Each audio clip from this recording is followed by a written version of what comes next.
मुच्यते। पूर्णस्य पूर्णमादाय पूर्णमेवावशिष्यते। ॐ शान्ति शान्ति शान्तिः।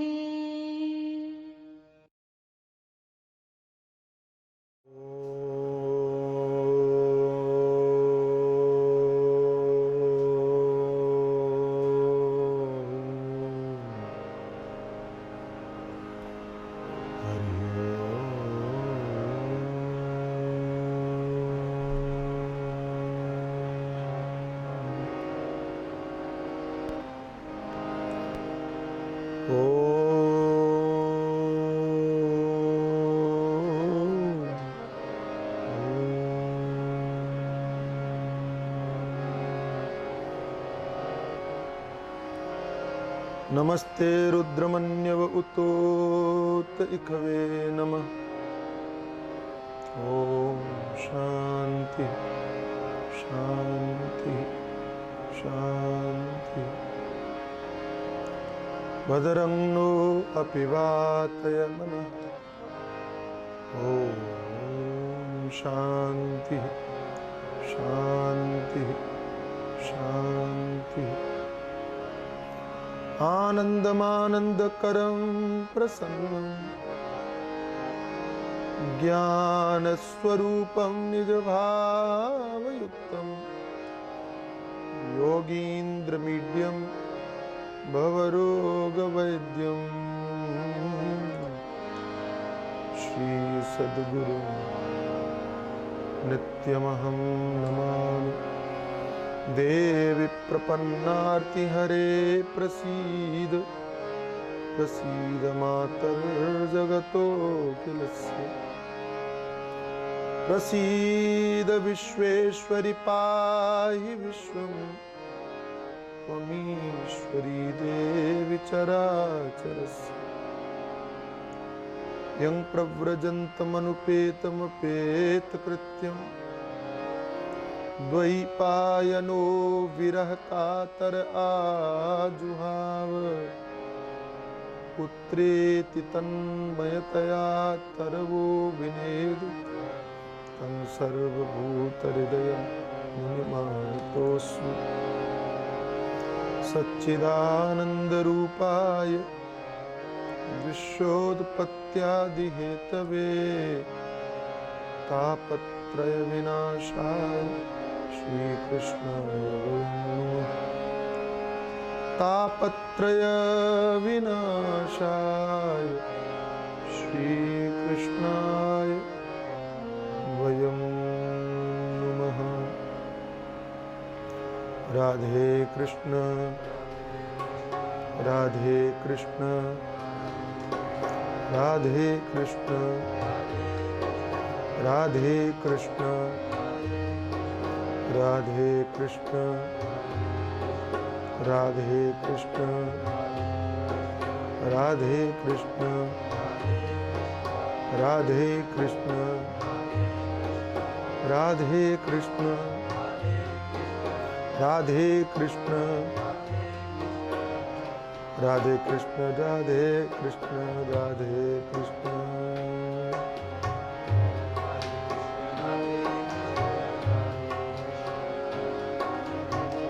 राधे कृष्ण राधे कृष्ण राधे कृष्ण।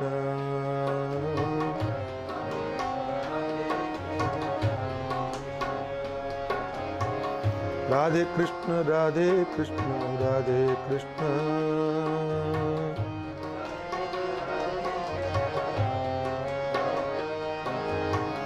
राधे कृष्ण राधे कृष्ण राधे कृष्ण।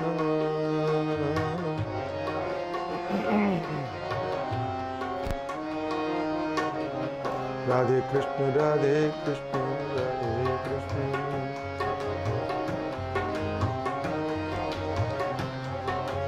राधे राधे राधे कृष्ण राधे कृष्ण राधे कृष्ण।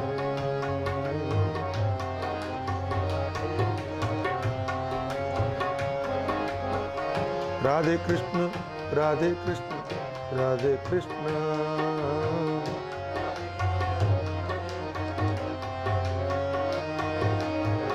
राधे कृष्ण राधे कृष्ण राधे कृष्ण राधे कृष्ण राधे कृष्ण कृष्ण राधे कृष्ण राधे कृष्ण राधे कृष्ण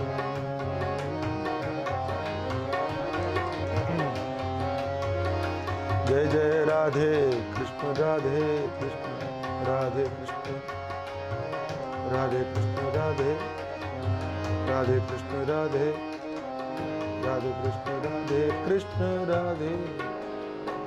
श्री राधा कृष्ण भगवान की जय। सद्गुरुदेव भगवान की जय। सच्चिदानंद भगवान की जय। सनातन धर्म की जय। नमः पार्वती पतये हर हर महादेव। भज गोविंदम भज गोविंदम गोविंदम भज मूढ़मते।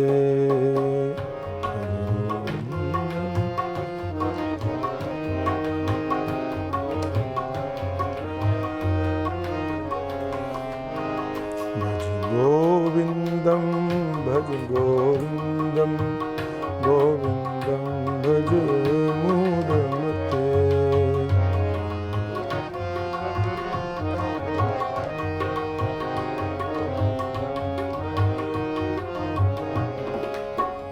अर्थमनर्थं भावय नित्यं नास्ति ततः सुखलेश सत्यम्।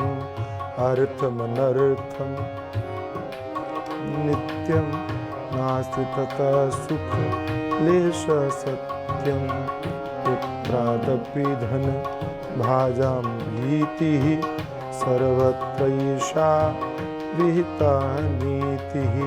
पुत्रादपि धन भाजां भीतिः सर्वत्रैषा विहिता नीतिः। काते कान्ता कस्ते पुत्रः संसारोऽयम् इव विचित्रः। काते कान्ता कस्ते पुत्रः संसारोऽयम् इव विचित्रः। कस्य त्वं कः कुत आयातः तत्त्वं चिन्तय यदिदं भ्रातः। कस्य त्वं कः कुत आयातः यदिदं भ्रातः। भज गोविंदम भज गोविंदम गोविंदम भज मूढ़मते। भज गोविंदम गोविंदम गोविंदम भज मूढ़मते। सद्गुरुदेव भगवान की जय। अर्थमनर्थम भावये नित्यम नास्ति ततः सुखलेशः सत्यम। पुत्रादपि धन भाजां भीतिः सर्वत्रैषा विहिता नीतिः। तो अर्थ को अनर्थ का रूप समझो। अर्थम अनर्थम भावयेव। और उसमें सुख का लेश मात्र भी नहीं है ऐसा समझो। क्यों? पुत्रादपि धनभाजां भीति ही। संपत्ति के कारण तो पुत्रादि से भी भय रहता है। ऐसी नीति सर्वत्र देखी जाती है। इसलिए सदैव भगवान का भजन करो। देखो, महापुरुष सत्य का निरूपण करते हैं।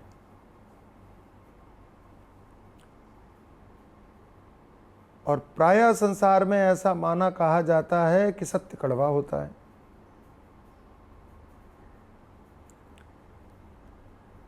हालांकि सत्य कड़वा होता नहीं है।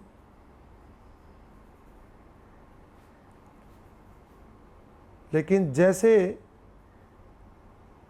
किसी को जॉन्डिस हो जाए ना तो उसको मिश्री भी कड़वी लगती है। तो रोग के प्रभाव से मिश्री में भी कड़वापन प्रतीत होता है, मिश्री कड़वी नहीं होती। ऐसे ही जिनके अंदर में सांसारिक रोग हैं उनको सत्य कड़वा लगता है, सत्य तो मधुर है। अब ये बातें जितनी भी हैं वो मूलतः हमारी धारणा को तोड़ने वाली हैं, सांसारिक धारणा को तोड़ने वाली हैं। संसार के लोग या तो धन के लिए जीते हैं, परिवार के लिए जीते हैं, और बड़ी चालाकी से कहते हैं कि हम अपने लिए नहीं, हम तो परिवार के लिए कमा रहे हैं। लेकिन मूलतः हमारी जो निष्ठा है वो पैसे में है, धन में है, इसमें कहीं संशय किसी को नहीं है। एक बात समझना आप, भगवान शंकराचार्य जी महाराज ने स्पष्ट किया, अर्थम अनर्थम भावय, अर्थ ही अनर्थ का कारण है। क्योंकि कितना भी मिलता जाए तृप्त नहीं करता, और यही एक धारणा सबसे बड़े अनर्थ का कारक बनती है। हमारे पास में जब 100 रुपया नहीं होता है ना, 10 रुपया होता है या 1 रुपया भी नहीं होता है, तो 10 की कामना करते हैं। बचपन में माता पिता के सानिध्य में रहने पर, अच्छा अब तो थोड़ा जीवन बदल गया, जीवन शैली बदल गई कि लोग बच्चों को पॉकेट मनी देते हैं, जेब खर्ची देते हैं, भाई तुम्हारा खर्चा है तो तुम इतना पैसा लो, अपना खर्चा चला लो। पहले ऐसा नहीं था, तो 1 रुपये 2 रुपये भी मिल जाए तो बड़ा खुशी होती थी। हमको बचपन याद आता है, माँ बाप 1 रुपये दे दे, जाओ मेला देखो, बड़ी खुशी होती थी, लगता था और मिलता तो कितना अच्छा होता। फिर 10 रुपये मिलने लगा, फिर 100 रुपये मिलने लगा, फिर 1000 रुपये मिलने लगा, लेकिन मन नहीं भरा। अच्छा, अब समझ में आता है कि माता पिता 1 रुपये देते थे तो 10 की कामना होती थी, 10 मिलने लगा तो 100 की कामना हुई, और 100 मिल गया तो 1000 की कामना हुई, 1000 मिल गया तो 10,000 की कामना हुई। संतुष्टि किसी में नहीं हुई, जो मिला उसको वहीं उड़ा दिया। समझ में क्या आता है कि ऐसे ही माता पिता की तरह वो परमात्मा परम पिता हमारी अभिलाषाओं की अनुरूप 1000 देना शुरू किया, 10,000 देना शुरू किया, लाख देना शुरू किया, बढ़ता गया, तृप्ति नहीं हुई। स्वतंत्र जीवन में भी हम जब अपने पिछले गत जीवन को देखते हैं तो समझ में आता है कि कितना मिला था, पहले क्या अभिलाषा थी, आज इतना मिल गया, फिर ये अभिलाषाएं वैसी हैं। अरे जीवन में कुछ हुआ नहीं। गजब देखो आपने लंबा सफर तय कर लिया, लंबी यात्रा तय कर ली। अपने ही पिछले जीवन को जब आप देखोगे तब आपको विचार आएगा, समझ में आएगा कि आप क्या थे, आप क्या हो। लेकिन सोचने का स्तर नहीं बदला, वो वही है। चाहने की अभिलाषा में परिवर्तन नहीं हुआ, जीवन तो बदला। पहले साइकिल चलाते थे, अब गाड़ी चला रहे हैं, बदला।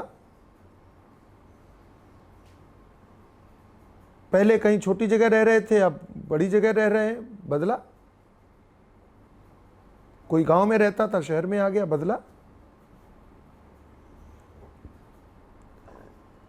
लेकिन सोचने का जो स्तर स्कूल जाने के समय था वही आज भी है। ये बड़ी अटपटी बात है। पैसे की चाह में जो हमारे अंदर की अभिलाषा है उसमें परिवर्तन नहीं होता, वही सही रहता। और मिलता तो ये कर लेते, वो कर लेते। यही अनर्थ का कारण है। अच्छा, अनर्थ का कारण आप कहो कि नहीं हमको इतना मिल जाएगा, हम संतुष्ट हो जाएंगे, हो ही नहीं सकते मेरे भाई।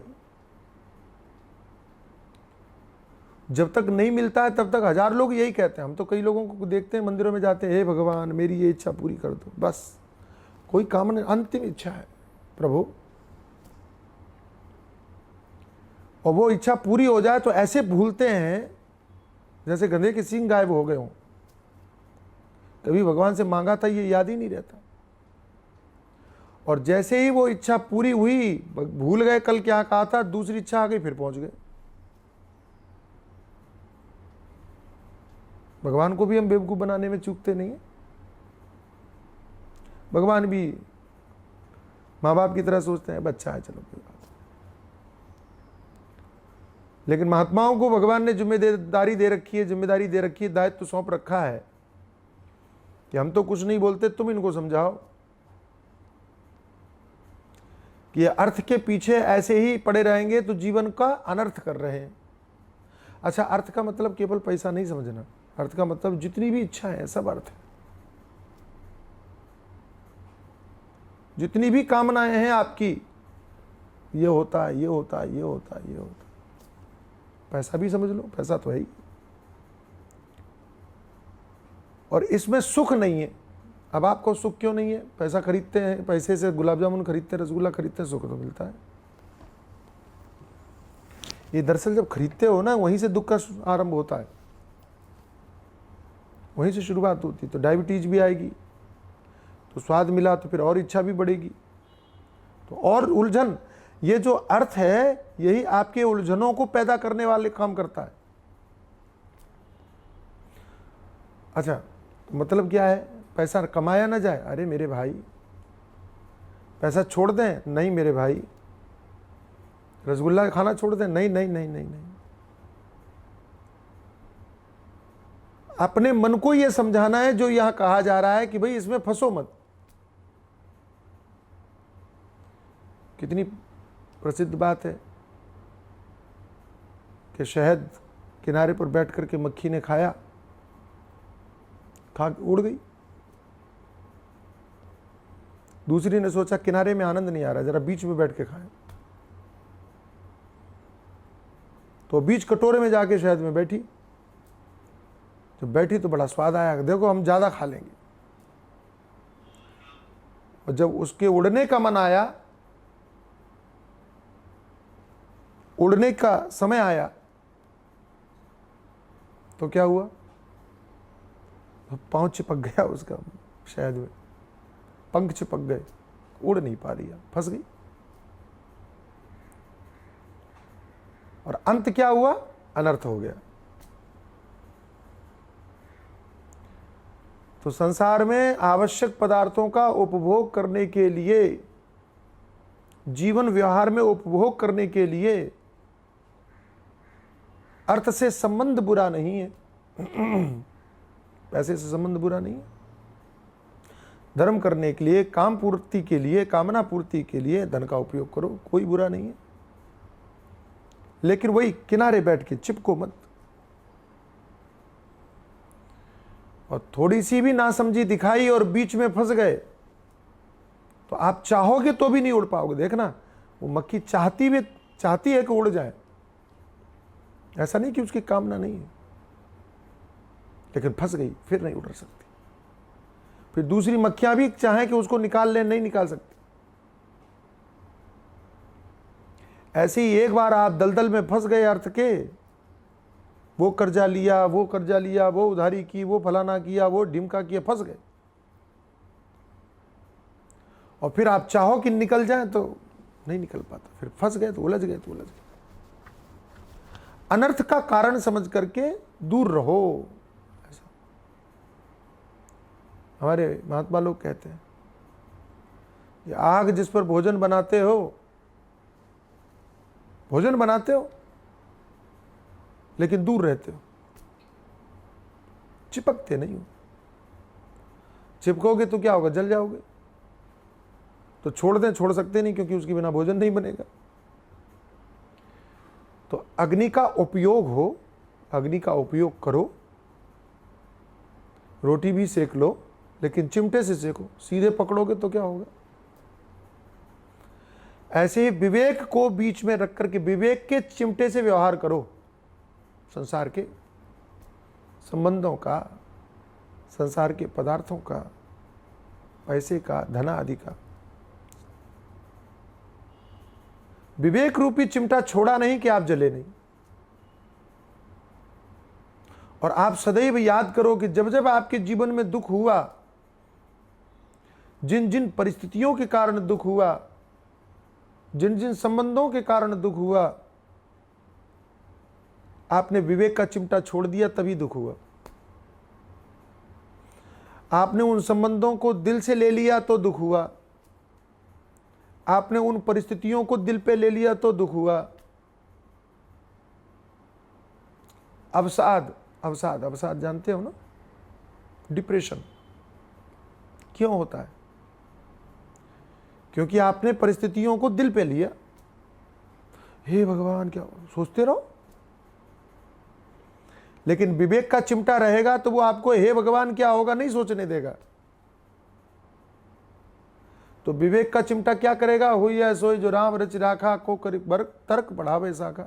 शिव जी ने अपना विवेक का चिमटा हाथ में रखा सदैव। शिव जी का कुछ नहीं बिगड़ा,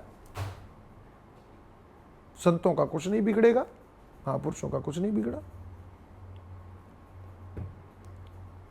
संपत्ति का विनाश भी हो जाए, नष्ट भी हो जाए, हानि भी हो जाए, तो भी आपका नहीं कुछ बिगड़ेगा। और ध्यान रखना, अगर आप सुरक्षित हैं तो सब सुरक्षित है। संपत्ति दोबारा खड़ी हो सकती है, संबंध दोबारा खड़े हो सकते हैं, लेकिन आप खत्म हो गए तो आज आपने सुना होगा वो मर गया, वो कौन, सुशांत राजपूत, आत्महत्या कर ली। अब उसको क्या मिलेगा? कुछ नहीं। जीवित रहता तो उन परिस्थितियों को बदलने का काम कर सकता था। जीवित रहता जिन परिस्थितियों से दुखी था उनको बदल सकता था, लेकिन लटक गया, फिर क्या बदले? खत्म। आपका बचना जरूरी है। और ध्यान रखना, अवसाद, डिप्रेशन अर्जुन को भी हुआ था, लेकिन अर्जुन सौभाग्यशाली, डॉक्टर साथ में था,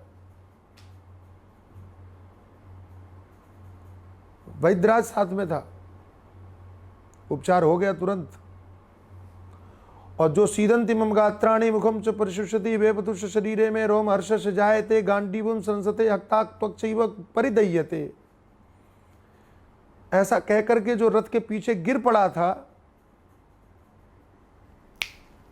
1-2 घंटे के 1 घंटे के इंजेक्शन ने खड़ा कर दिया और लड़ने के लिए तैयार हो गया। इसलिए अगर संसार, संबंध, संपत्ति, इनको आपने मन में रख लिया तो अवसादग्रस्त हो जाओगे, टूट जाओगे, खत्म हो जाओगे। और ये किसी के साथ भी हो सकता है। इसलिए डॉक्टर साथ में रखो, सदगुरु साथ में रखो, उपदेश साथ में रखो, दवाई साथ में रखो, विवेक रूपी चिमटा साथ में रखो। ये आपको बचाने का काम करेगा। आप प्रेमपुरी से जुड़े हैं, इसलिए आपको तो ये बातें बहुत अच्छी तरह से समझ में आती हैं, आपको अनुभव में भी आती हैं। हमारे प्रेमपुरी में मैं कई ऐसे अपने लोगों को जानता हूं कि जिनके जीवन में विपरीत से विपरीत परिस्थितियां घटित हुई, ऐसी परिस्थितियां जिनकी उन्होंने कल्पना नहीं की थी, अचानक घटित हुई, लेकिन उन्होंने अपने आप को संभाल लिया। वो रो धो करके उन्होंने छोड़ नहीं दिया, जिंदगी नहीं खत्म कर ली, स्वयं को संभाला। क्यों संभाल पाए? क्योंकि प्रेमपुरी से जुड़े थे, क्योंकि संतों से जुड़े थे, क्योंकि हॉस्पिटल से जुड़े थे अध्यात्म के, और उन्होंने विवेक रूपी चिमटे से उनको बचा लिया, जलने नहीं दिया। कई लोग हैं हमारे प्रेमपुरी में, कई लोग हैं। सत्संग से जुड़ा आदमी टूट नहीं सकता, संतों से जुड़ा आदमी टूट नहीं सकता, उसके बचने की संभावना सदैव बनी रहती है। और इसमें सुख नहीं है, क्योंकि सुख है ही नहीं है। सुख तो परमात्मा में ही है, सुख आत्मा में ही है। अरे मेरे भाई, हम भगवान के स्वरूप का वर्णन करते हुए कहते हैं ना, सच्चिदानंद रूपाय विश्वोत्पत्त्यादि हेतवे, भगवान है ना सच्चिदानंद, आनंद रूप आनंद, जो आनंद सिंधु सुख राशि, आनंद रूप तो परमात्मा है ना। तो संसार दुख रूपी विमोह का, दुखालयम शाश्वतम, भगवान कहते हैं दुखालयम, दुखालयम ध्यान रखना, ये दुख का घर है पूरा संसार। और काजल की कोठरी में कैसो ही सयानो जाए, काजल की रेख एक लागे है पे लागे है। तो काजल की कोठरी में घुसोगे तो कालिक तो लगेगी, ऐसे दुख रूपी संसार में घुसोगे तो क्या होगा, दुख तो हो गई। और परमात्मा से जुड़ोगे तो आनंद की अनुभूति होगी। इसलिए जैसे ही आप हरे कृष्ण श्री राधे हरि ओम शिव शिव ये उच्चारण करोगे तो आपको आनंद की अनुभूति होगी। आप कहोगे हमको नहीं होती, करके देखो, होगी। ओम राम कृष्ण, ये नाम ही आनंद देने वाले प्रतीत होते हैं। और आप इनके स्वरूप का दर्शन करो तो आनंद, मैं कई बार कहता हूं, आज तक मुझे पूरे विश्व में एक व्यक्ति ऐसा नहीं मिला जिसने ये कहा कि मैंने भगवान के चित्र को देखा, मुझे बड़ा दुख हुआ। वो बिना किसी दुराग्रह को रख करके चित्र देखे, दुराग्रह से देखेगा तो मैं कह नहीं सकता, उसके अपने दुराग्रह का दुख होगा, भगवान का चित्र दुख नहीं देगा, ध्यान रखना। इतना सौंदर्य, इतना सौंदर्य, इतना सौंदर्य, इतना सौंदर्य कि बिना दुराग्रह के तो विधर्मियों ने भी देखा तो दीवाने हो गए। हाँ, विधर्मियों ने भी देखा तो दीवाने हो गए। ताज बीबी, आपने नाम सुना होगा, वृंदावन से निकल रही थी, बड़ी भीड़ देखी, लोगों से पूछा क्या हो रहा है, बोले कृष्ण जन्माष्टमी है, काफिरों का त्योहार है। काफिर क्या है, उनका भगवान है, उनका उसका आज जन्म हुआ था। इतनी भीड़, हाँ बहुत भीड़ है, वो लोग बहुत श्रद्धा रखते हैं, मानते हैं। पालकी रोको, मुझे देखना है। काफिरों की भीड़ देखेंगे तो किसके लिए पागल है इतने लोग। इतनी गर्मी है, क्योंकि जन्माष्टमी के समय पर तो गर्मी रहती है, पसीना बह रहा है, तब तो इतनी सुविधा भी नहीं थी, और फिर भी लोग खड़े हैं, दर्शन करने के लिए जा रहे हैं। कौन है आखिर, किसका दर्शन कर रहे हैं? ऐसा दीवानापन तो कहीं दिखता नहीं। कौन है, देखें तो जरा, हम भी देखेंगे। पालकी से उतर करके बिहारी जी के यहाँ गई तो देखी तो होश खो बैठी, दीवानी हो गई, और घोषणा कर दिया, हूं तो मुगलानी पर हिंदवानी वह रहूंगी मैं। प्रारब्ध के अनुसार मेरा जन्म तो मुसलमान के घर में हुआ, लेकिन मैं तो अब हिंदू होकर के रहूंगी, ये उसने घोषणा की। कहने का तात्पर्य, भगवान आनंद रूप है तो उनकी शोभा भी आनंदमय है, उनका नाम भी आनंदमय है, उनका स्मरण भी आनंदमय है। आप भक्ति सुनते हो ना, श्रवणम कीर्तनम विष्णु स्मरणम पाद सेवनम अर्चनम वंदनम दास्यम सख्यम आत्मनिवेदनम, इसको भक्ति कहा है ना। क्यों कहा है? इसलिए क्योंकि श्रवण में भी आनंद है, कीर्तन में भी आनंद है। देखो नई परिभाषा है, नवदा भक्ति की नई परिभाषा, नई दृष्टि से देखो इसको। भक्ति क्यों कहा? बोले उसकी कथा सुनने में भी आनंद है, इसलिए भक्ति। वाह, सुनने में भी प्रेम जागृत होता है, आनंद मिलता है।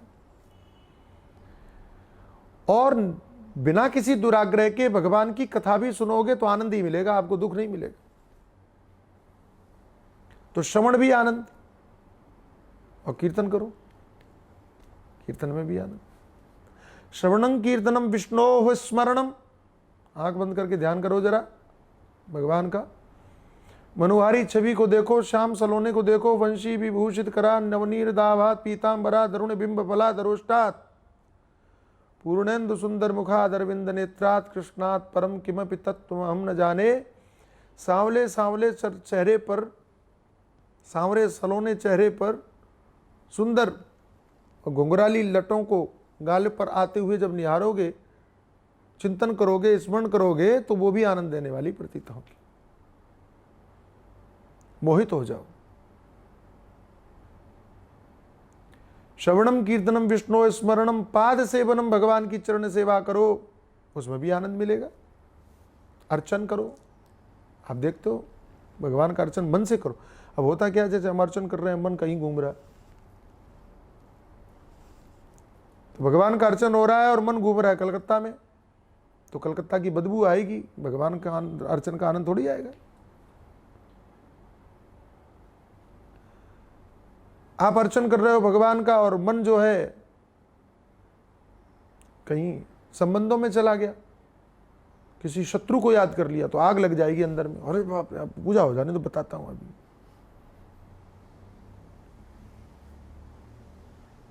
क्यों? अर्चन में तो आनंद मिलता है,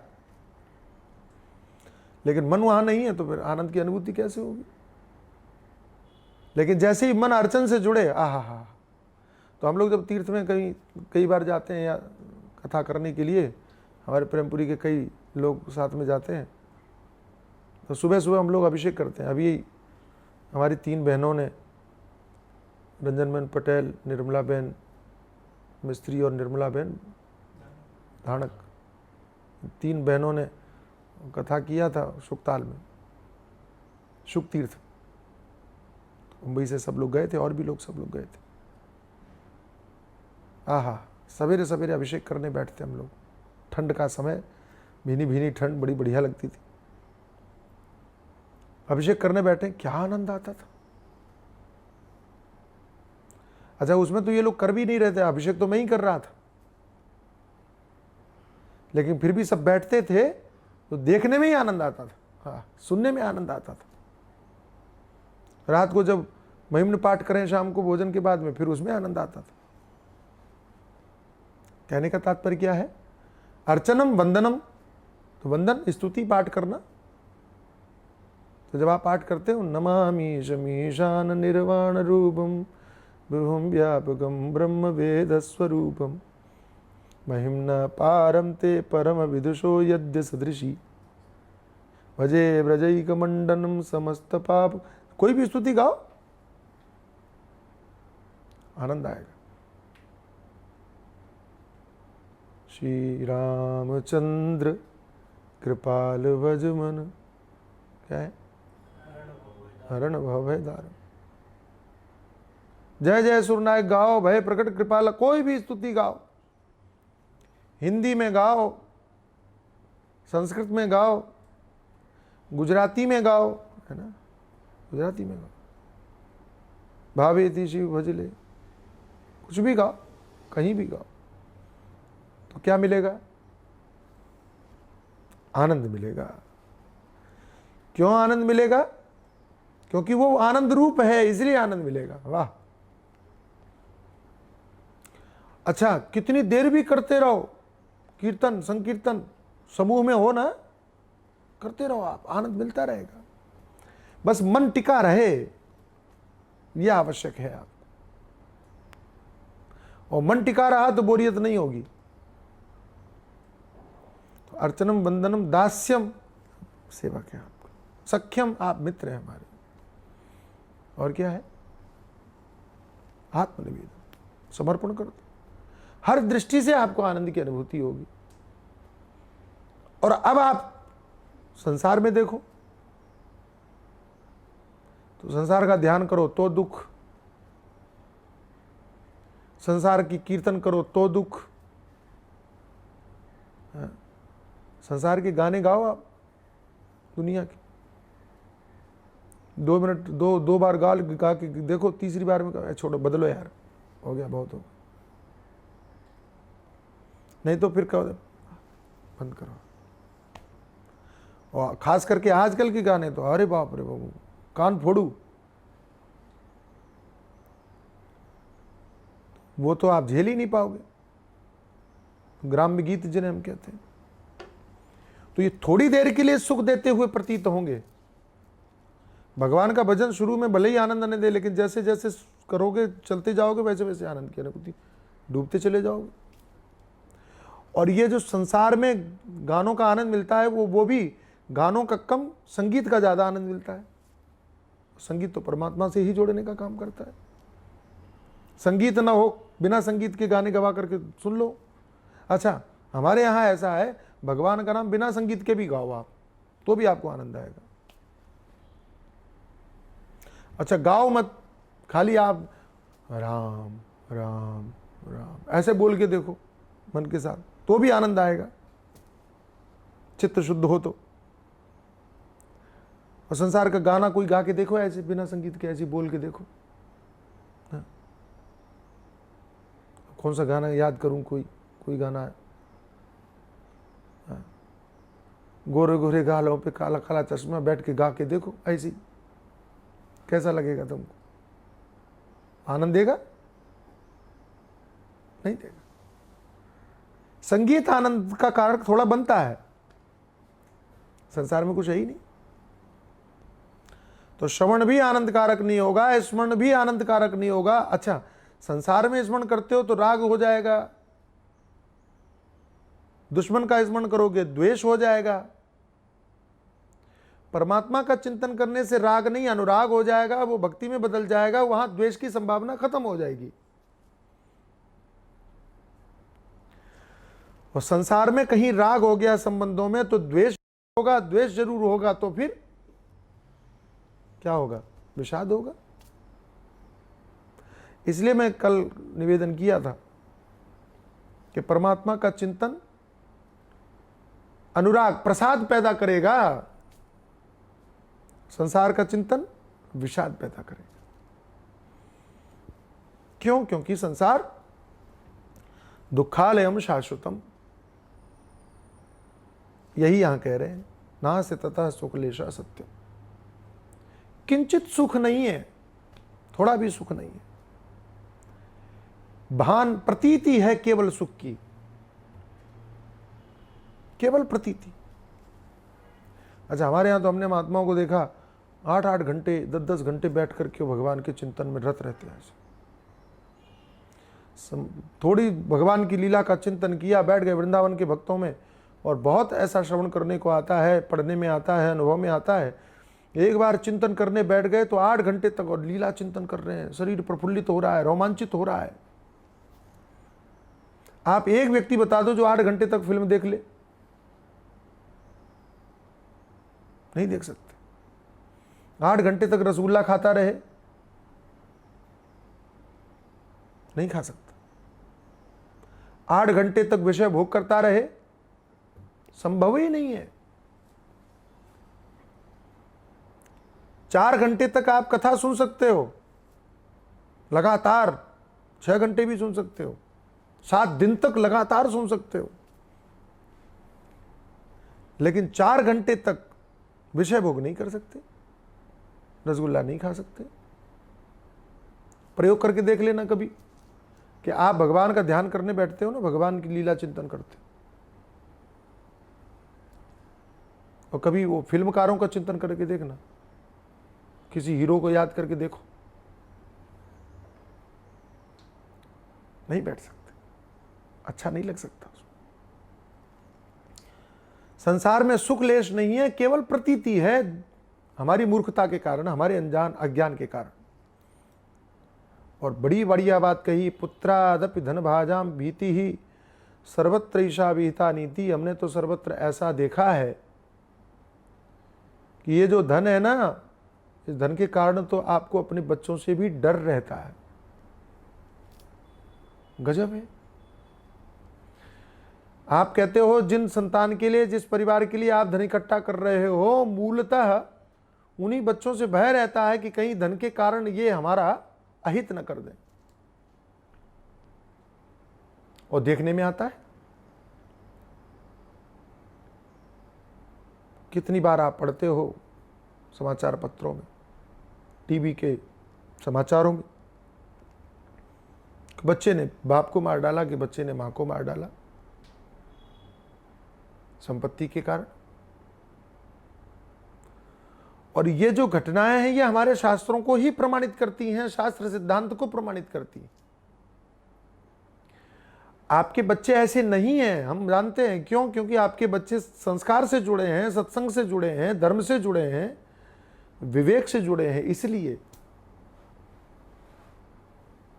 और ये जो बात कही जा रही है उन लोगों को कही जा रही है जो सत्संग से जुड़े नहीं है। सिद्धांत यही है, सिद्धांत में कोई बदलाव नहीं है। और सत्य यही है कि धन के कारण संबंध बिखर जाते हैं, धन के कारण संबंध टूट जाते हैं। माँ बाप और बेटे को धन न दे, झगड़ा शुरू, कोर्ट में चला जाएगा केस, न जाने कितने, और बाप बेटे केस लड़ रहे हैं। आपके मुंबई के सबसे प्रसिद्ध व्यक्ति सिंघानिया परिवार, आप लोग जानते ही होंगे, विजय पद सिंघानिया और उनके बेटे, उन्होंने घर से निकाल दिया और केस चल रहा है कोर्ट में। बाप बेटे हैं, बताइए क्यों? क्योंकि सत्संग नहीं है ना, विवेक नहीं है। और उन्होंने इस संसार को महत्व दिया, इस अर्थ को महत्व दिया, और परिणाम देखो, बुढ़ापे में रोने के लिए विवश। और मैंने कहा ना आपको कि अब कोई उनको निकालना भी चाहे तो निकल नहीं सकता, फंस गए। और बचाने का काम अगर कोई कर सकता है तो महात्मा कर सकता है, संत कर सकता है, प्रेमपुरी कर सकता है, ये उपदेश कर सकते हैं। ये उपदेश अंतिम क्षण में भी बचाने का काम कर सकते हैं। इसलिए सत्संग को अधिक महत्व दिया शास्त्रकारों ने। इसलिए हम आपसे हाथ जोड़ते हैं कि जीवन में सब कुछ छूट जाए तो दुखी मत होना, बस प्रेमपुरी न छूटे, इस बात के लिए मजबूती से प्रयत्न करते रहना और ईश्वर से प्रार्थना करना, हे प्रभु कुछ छूटे छूटे, प्रेमपुरी न छूटे। और प्रेमपुरी नहीं छूटेगा तो ये आपको बचा लेगा। ये 1000 लॉकडाउन आए, 1000 कोरोना आए, आपका नहीं बिगड़ेगा कुछ। प्रेमपुरी आपको बचा लेगा, सत्संग आपको बचा लेगा। पुत्रादपि धन भाजाम भीति, ये भय उन लोगों से हो जाता है जिन्हें आप अपना समझते हो। ये भय वहां पैदा हो जाता है जिनको आपने अपना सन्निकट समझा। कौन है? कोई नहीं है भैया, यहां कोई नहीं। क्या करें आगे कल बताएंगे संसार की वास्तविकता। प्रेम से गाइए, एक भजन का आनंद लीजिए।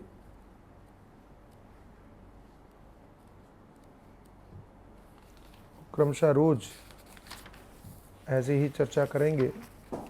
हमारे प्रेमपुरी ट्रस्टियों को फिर से धन्यवाद। कोरोना काल में उन्होंने अच्छा विचार किया। मनुआ मत फिर भूला भूला जगत में कैसो ना तो रे, तो फिर भूला भूला जगत में, मनुआ मत फिर भूला भूला जगत में कैसो ना तो रे।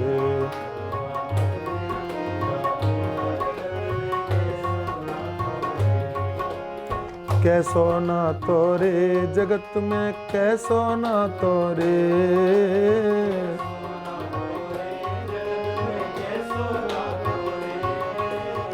कैसो ना तोरे जगत में, ऐसो ही ना तोरे।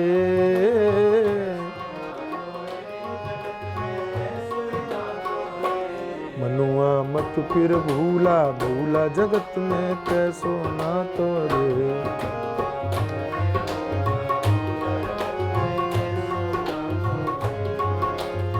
चार गजी घोड़ी मंगवाई, चढ़ा काठ की घोड़ी,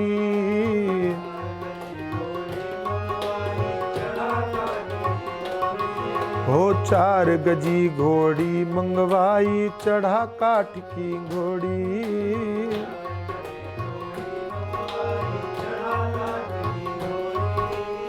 चारों कोने आग लगा दी, चारों कोने, हे चारों कोने आग लगा दी, फूंक दी जैसे होली। मनुआ मत फिर भूला भूला जगत में, कैसो ना तोरे।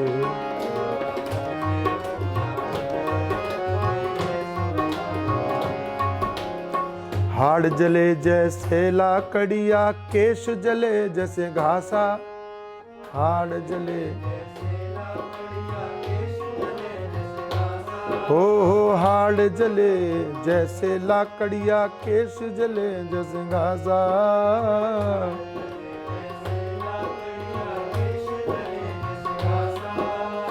सोने जैसी काया जल गई, हे सोने जैसी काया जल गई, रहा न कोई पासा। मनुआ मत फिर भूला भूला, जगत में ऐसो ना तोरे।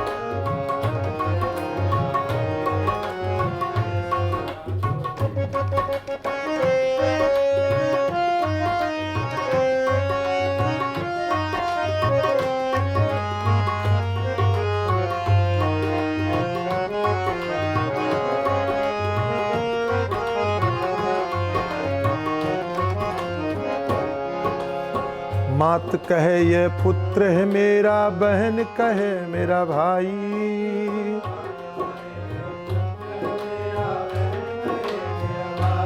ओ मात कहे यह पुत्र है मेरा, बहन कहे मेरा भाई।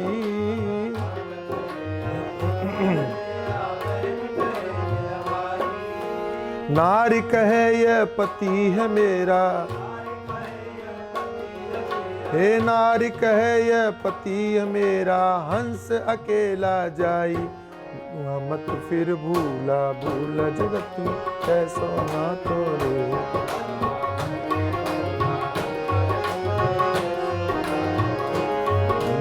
मत फिर भूला भूला, जगत में कैसो ना तोरे।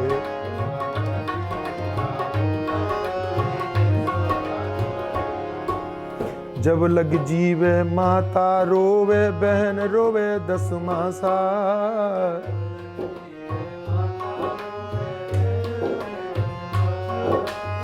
जब लग जीवे माता रोवे, बहन रोवे 10 मासा।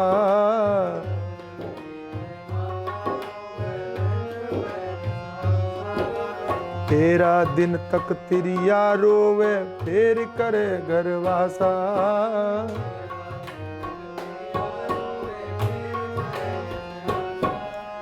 कहत कबीर सुनो भाई साधो,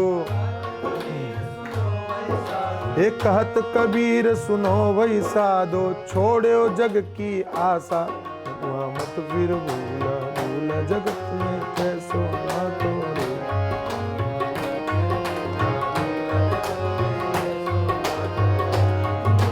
मत फिर भूला भूला, जगत में कैसो ना तोरे। कैसो ना तो।